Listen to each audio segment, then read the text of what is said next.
Alright, welcome back to Nick Lenz's Comic Corner, classic, lesser known classics. This is episode number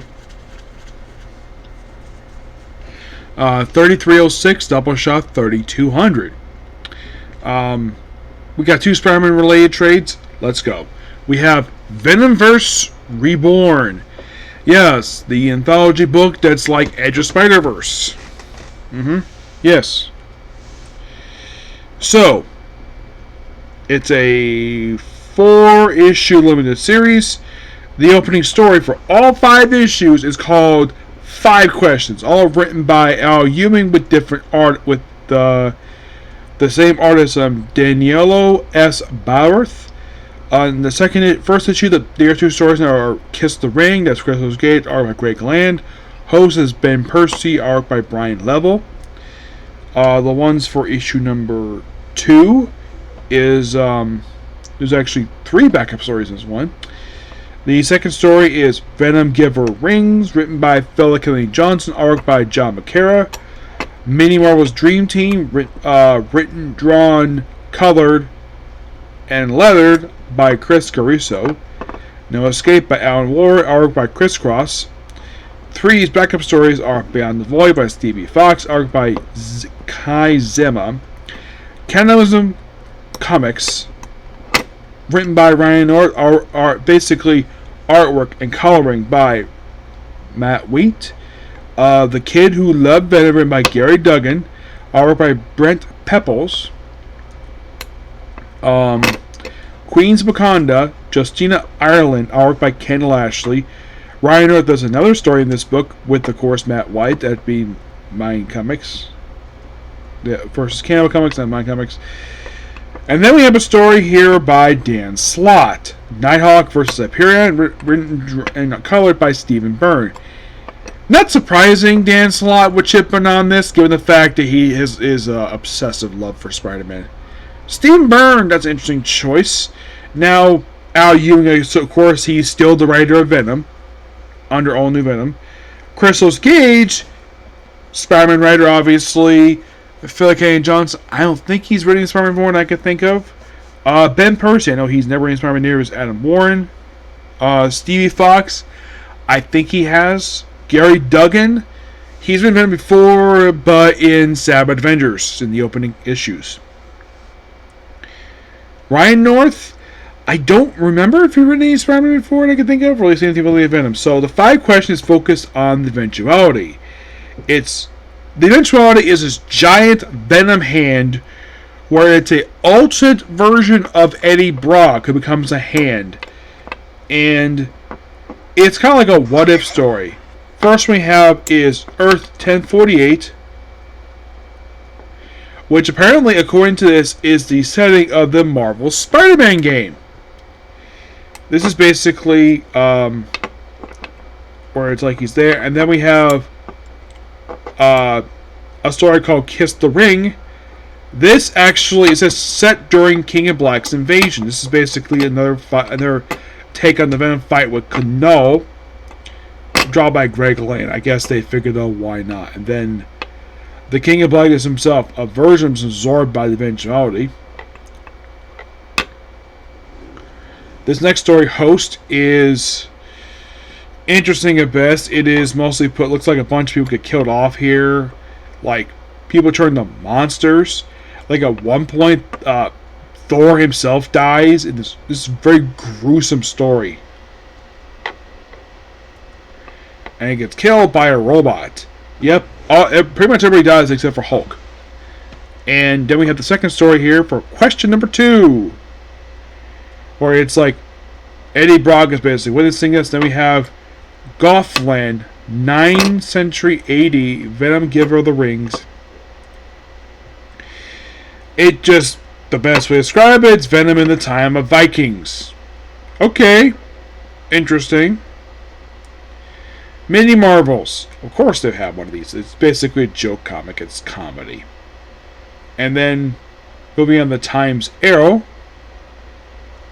Apparently this is no story from Venom's End. Venom the End. This is an alternate future of basically Venom the End.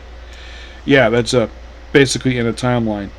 It's just basically him just witnessing it per se, and then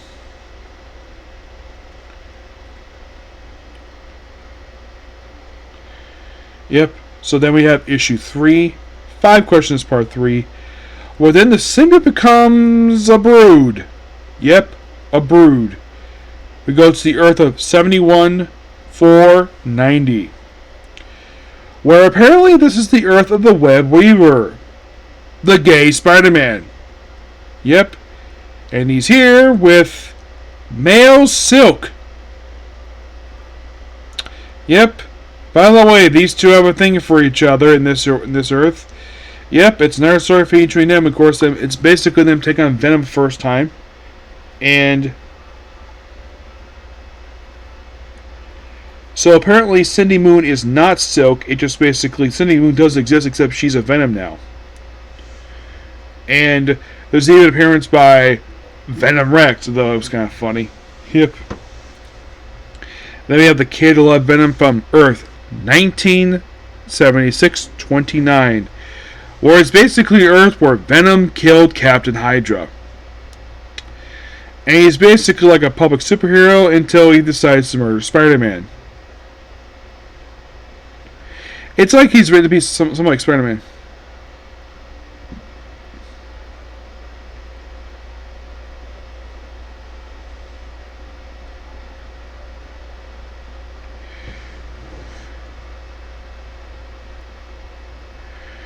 Well, apparently the symbiote leaves. It looked like Eddie, I think it is, and then just pulls something out of, looked like his heart, and then this kid, and then basically Eddie is put on, and it becomes like, look like a version of Anti-Venom. Yeah, becomes Anti-Venom. For issue 4. It's more, we have a little thing of like Dinosaur Venom, and then we have Queens of Wakanda, where basically we have where you think a story like this, think, oh, is there a lesbianism here? Not really. It's basically a Black Panther Venom where the has like 2 mouths, one up here, one in the belly, which is weird. Yeah, it's a weird story. And then we have Earth 1938. Where, no, it's not set during that year. It's basically present day. We have Hyperion, whose costume looks like this. Where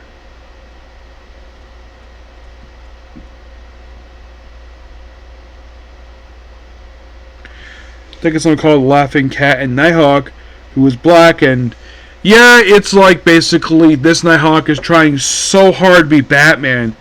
And Hyperion is trying. It's like, this is basically their take on what appears to be a version of like a little bit of Dark Knight Returns, but having now become Venom. Then Hyperion supposedly kills Venom, but nope, able to survive, and then Venom bites his neck, and he becomes Venom like it's a vampire.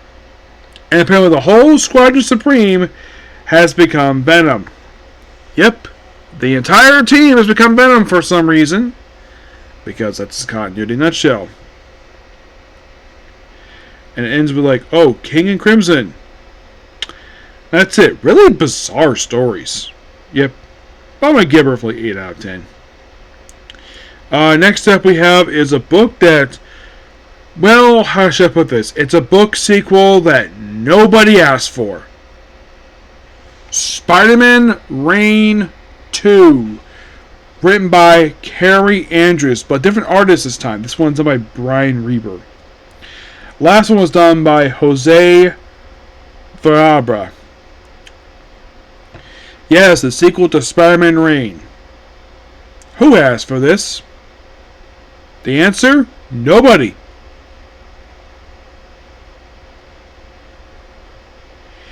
Yeah, nobody did. And here's something really weird about this. It does not contain the setup story. Yeah, I thought that was kind of weird, because they had a setup in issue of Amazing Spider-Man. It was one of those double-sided issues. It was a preview for a lot of stuff, and this is one of the stories preview for it, and they didn't include it for some reason. Not sure why, but they did not. Reign 2 takes place several years after the events of First, when the Kingpin has come to power somehow, when now becomes the king, and apparently he's eating the mayor. And he is so big, and he's kept in wires. And then you have Old Man Peter,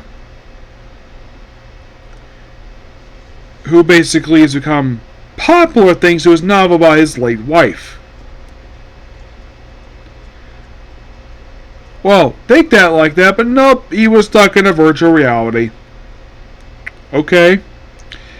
Then he's freed by a girl named Kitty Cat. Yes, that's a serious name. Where Peter is now having a long white beard like he's Santa Claus. He just has his mask, no costume. Yeah, and he's basically swinging around the city with a web shooter. Oh yeah, and the Kingpin is now the king of New York for some reason. And people hate the fact that there are blackouts constantly. More choice, more power. Power for all. And then we have where the corrupt NYPD basically tried to stop them, but looking up basically like restrict, and of course they throw a Molotov cocktail at them. Yep, and then we keep cutting to the Kingpin eating lots of food and drinking. Well, the reason why that he's depicted like this, because in the first miniseries, the man apparently they eat solid food for 10 years. The man was like a skin and bones. So I guess it's him making up for the fact he didn't eat anything for 10 years. So let's have him eat a bunch of food. And make constant fat jokes about him. They didn't do that with 616 Kingpin. Oh no. According to him, he's 2% fat. Everything else is all muscle. Okay. By the way, is this Kingpin show working out? Nope. Not really. The Kingpin's workout in 616 is basically lifting weights or having his men basically try to attack him. Oh yeah, and also if they fail to do anything to him per se, he has them fired and then hire new people to replace them. That's kind of the thing with Kingpin for years until recently he stopped doing that. He still surprisingly stays in shape. So then we have this weird stuff where he comes across like a version of Osborn who is kept alive and is mutated. Yes, he's also got these goblin kids. And then Peter wakes up because that was a dream. And then we have where Kingpin, wearing a suit, is talking to, get this, Old Man Miles Morales, and he's friends with the Kingpin. Okay, I believe this is a take on 616 Miles Morales, who is an older dude, and he's got a scar across his eye. Yeah, this guy made his first appearance, the 616 version, in Spider-Man 2, number 1. Yeah, Bendis created this guy. So you have Peter running around, and it appears to be his briefs, white beard. I think he's barefoot, and he's got basically a coat. Kitty Cat apparently is supposed to be a kid take on Black Cat, except she's not trying to seduce an old man like him. And then for some random reason, Spider-Man basically proceeds to get attacked by the Vulture and the Beetle. Who, for some reason, Vulture looks exactly the same as he does in present day for some weird reason. Don't know why that is. And after beating them, somehow, someway, he manages to find his costume. He puts it on. And I do love this taking this artwork here, where he basically just... It's taking missing. The panel itself is a clear nod to Missing Storm 300. So Kitty Cat, well, they actually do explain who she's related to later on, and then for some weird reason, I'm not sure.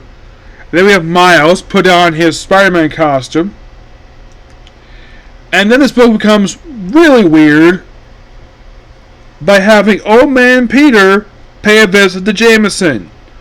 But I think I remember correctly, he was much older in the original series. I don't know if this is time travel or something, because Jameson here is depicted like the way he does in the present day. With Randy Robinson here, of course, looking for Mary Jane for some reason. Actually, Mary Jane, oh no. Somehow, someway, he manages to find Aunt May still alive.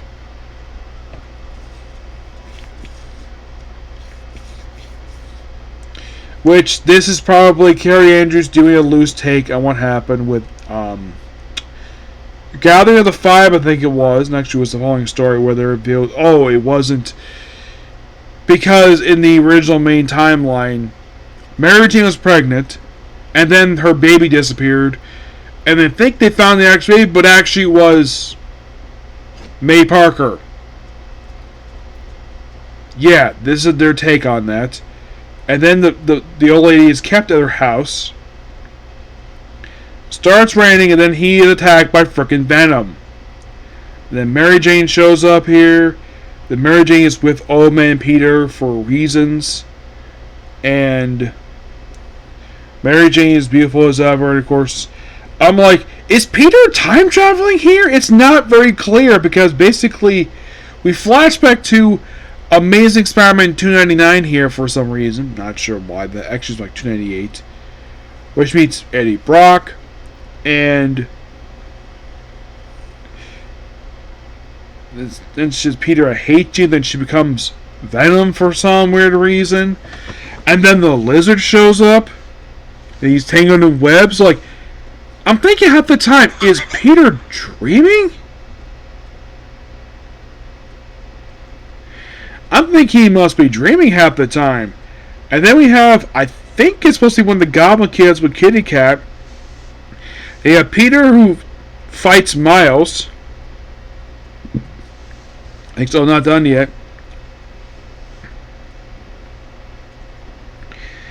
And then we see a young version of, like, seem like older Miles, where, get this, apparently he married Spider-Gwen. Yes, they got married and they had a kid together. And that kid turns out to be Kitty Cat. You're like, what? Seriously, that's what happens here. I'm just explaining what I'm seeing on the panel. Don't blame me. Blame Carrie Andrews. He's the one who wrote this thing. So, they supposedly get separated somehow. By the way, her name is Catherine. Yep. And then Peter beats up Miles. So he'll save your family. And then Venom shows up again. Then we get past Peter with MJ, and then back to present somehow, where Peter's still old, but with MJ, and then back in the present, where apparently he's lost his beard. Where the heck did the beard go? Don't know. Did you shave it? Don't know.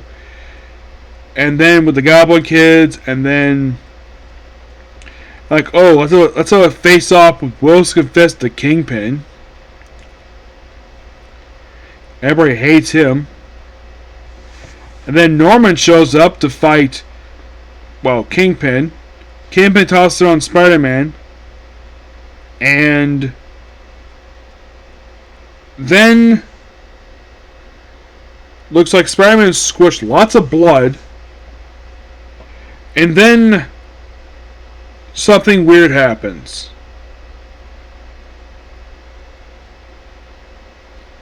Then the Venom symbiote returns and proceeds to devour Wilson Fisk.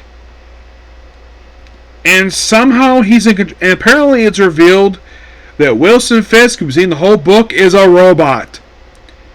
It says, does not data. Yeah, basically Wilson Fisk, the guy who's seen the whole book, is a robot. What? Yeah, seriously. I'm not kidding up. And then we have some lasers tossed at Venom for reasons. And then we see a past version of Mary Jane.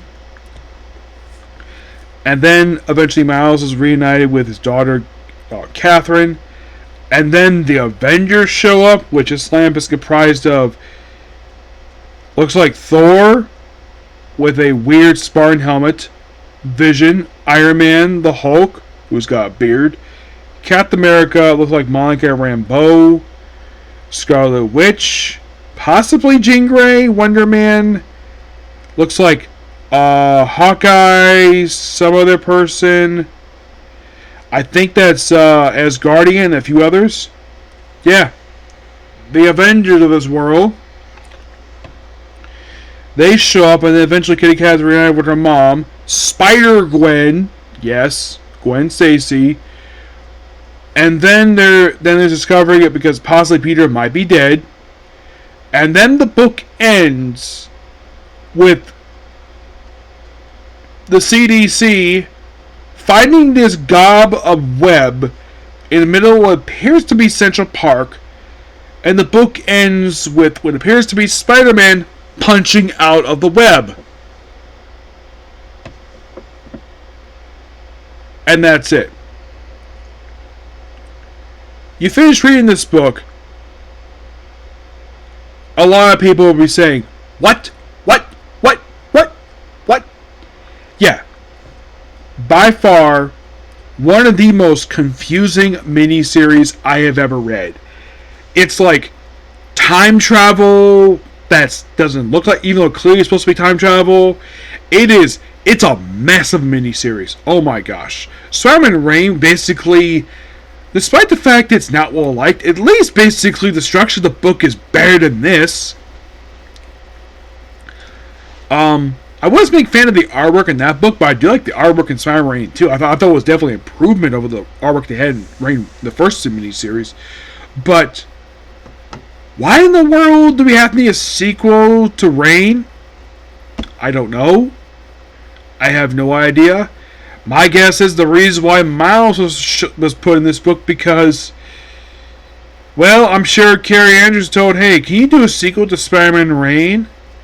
He's probably like, okay. But can you also include Miles and Gwen because they weren't there when the book was originally published? Okay. It's almost like you read this book, it's almost like he just did it because he was probably told to do it. But by far, this is one of the worst Spider-Man miniseries I have ever read. It is terrible. Because the fact this book is a confusing mess. Probably the best thing about this book is the artwork. That's one thing I do like about this book. It's that the storytelling in this book is so bizarre. At least case, the last one, at least basically there was a reason for stuff happening in that book. This book felt like complete random. Like, okay, first, why was Spider-Man in a virtual reality? And they woke up like he's part of the Matrix? How the heck did Will Smith? Oh, he sort of killed the mayor by eating him? Like, is Will Smith picked as a cannibal in this book? Apparently he is. And then it's like, oh, he's a freaking robot. Why? What was the purpose of bringing back this book? None. I mean, what was a very beloved Spider-Man miniseries? No.